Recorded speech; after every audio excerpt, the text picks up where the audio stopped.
Let's talk AI and its role in creativity and music making, the pros and cons, and how are your experiences to date into bringing AI into the studio? I fucking love it. Yeah. I mean, I've always been a guy that's been on the forefront of what makes our job easier. You know, when it was making mixtapes, I was the first guy to leak all my stuff on SoulSeek and Napster because I reached the audience quicker. I didn't have to go to a label and find a way to find my ways to Target or Peaches or whatever the record stores were. Um, so if you could find a way to get to the audience quicker, technology is always going to trump uh, the logistics of the bureaucracy of music. You know, so if I'm in a studio, I throw something in AI and I extend or make a cover song on one of these programs, something's going to happen, and I'm like, this is fucking weird, and I'll use it, but it might take me 45 prompts. Yeah. And we were just speaking off camera. Once you spend like 2 hours in an AI website or program, your brain starts to melt a little bit. You kind of don't know what you liked about something, what you didn't. So it does get tiring, just like playing, guitar lines forever. It's a tool, and you got to learn how to use it. It's brand new that I'm just learning how to be good at it. And what are your go-tos, Suno? I like Suno, I like Udio. There's only two I really know. There's obviously like Rip DX and Replay, like programs that do voices for you, but Yeah. Suno and Udio, if you make enough prompts on there, you can build your style and learn how to use it a little Some bit. of the VSTs are now bringing AI into Yeah. like you were talking about Silent. Yeah, Silent 2 has, well, there's like Ozone has an amazing way to do mastering where you just like put it on and like it reads the record and it gives you your settings to make it better.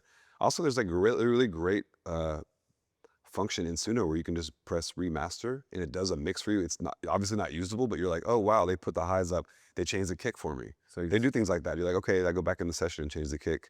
that's interesting. SynPlant has a great SynPlant 2 has a plugin where you drop any sound in and it does a chain where it finds that sound as close as it can, but you have like 45 versions of that sound. Like I remember I loved this record on Bad Bunny's new album, and I just thought the synth was like really, really good pad, and I was like, I couldn't find it anywhere. And I'm also not nerdy enough. If I go to these like silent nerd pages, fuck, I wish I had like another 4 hours a day to like just get in my computer and do the diligent, dirty work of finding the sounds. Be a lot easier, but I don't have the time for that. So I something was like going to this, ask you how you stay updated with new technology and plugins. And it's hard. I was telling you earlier, I've been in the sessions in a big studio in Hollywood with a bunch of young producers, and I'm spending like a couple $100 a day to catch up to their plugins, and I'm using it for just to have a synth sound the right way, you know. But back in the day, you could just everything was bootleg.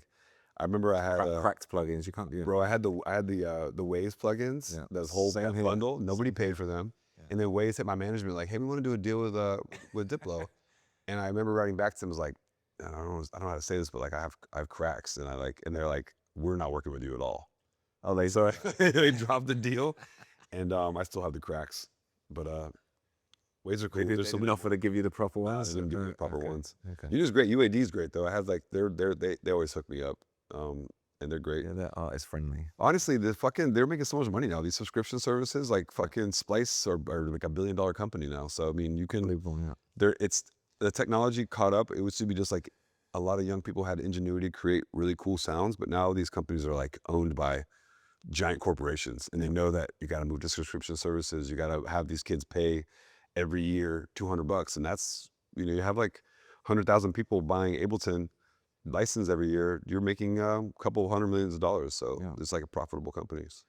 Yeah, Splice is kind of game changer, really. Yeah, I don't even use you Splice. find it, I never use this. I never use. I'm like really. I do find there's like a.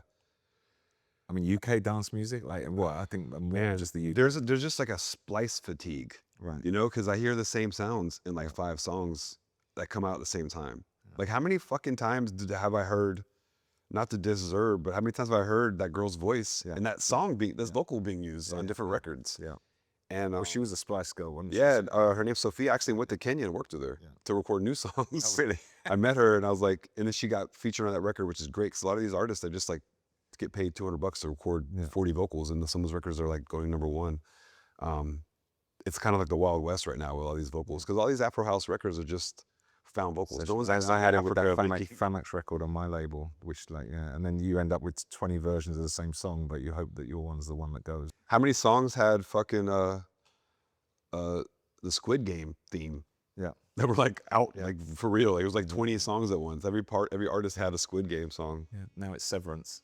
Severance is people using Severance. People are starting to use Well, that. there was the also the White Lotus. There was like 10 White Yeah, Lotus. and I saw Sophie Tucker doing one of those. Yeah. People are just fucking lazy. And I think the UK finally, I remember when we went to Radio 1 about 2 months ago, where they had a song that was like a kind of a cover. And we were working with, what's the big label there that we put out on? Was it Wall of Sound? Somebody, they were like, look, we just talked to Radio 1. And they were like, we're trying to cut down the cover songs. Remember how many? Remember how it was like 3 years on Radio 1 where it was like the whole playlist was like cover. No Scrubs, Yeah. CR, whatever the fuck. It was all cover songs. And I think that we just got tired of that. We're out of that. I still hear a lot of that. I mean, UK, because it's just those weekenders. They just want to hear something familiar, and it's easy.